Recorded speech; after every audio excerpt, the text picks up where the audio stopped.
At least 4 people have been arrested so far after just one day of the Democratic National Convention.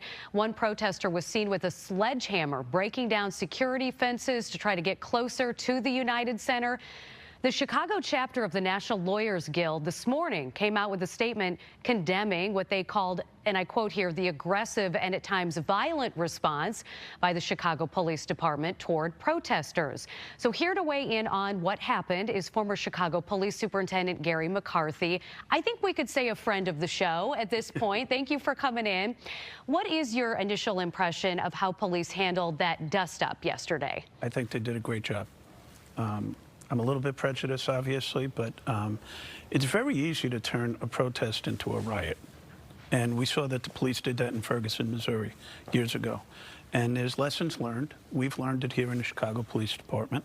We certainly executed the lessons learned back in the NATO summit in 2012. And it looks to me like they are mirroring exactly what we did. They're non-confrontational until such time as they have to mix it up a little bit. Let's put it that way. I was surprised to see during our live coverage yesterday, the Superintendent Larry Snelling right there behind them on the front lines, as well as I think the number 1 and 2 guys as far as communication is regarded when we're talking to the police department. Did that surprise you at all that he was right there, backing his officers? It made me very happy. I did the same thing during NATO.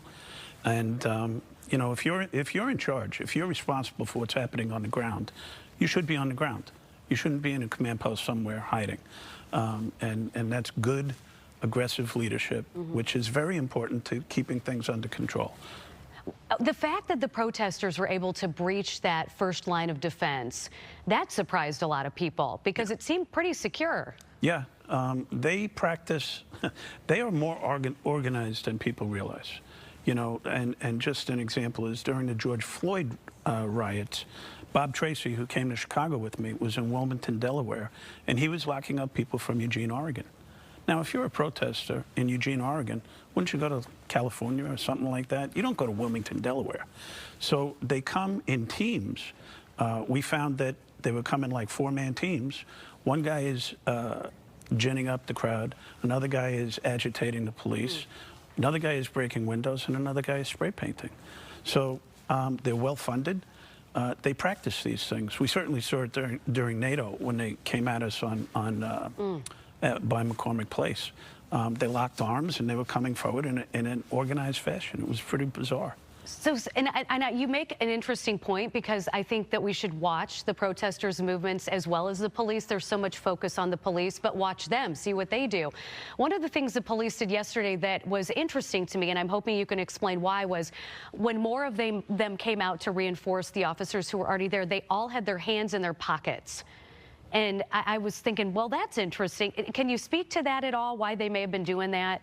Well, the whole thing is you don't want to be confrontational. When I got my first briefing on the NATO summit, they talked about coming out in what everybody terms riot gear. And I said, well, do we want to have a riot? Confrontation begets confrontation. So we came out with the normal police uniform until such time as it ratcheted up, and we had to do things to make sure that our officers were protected.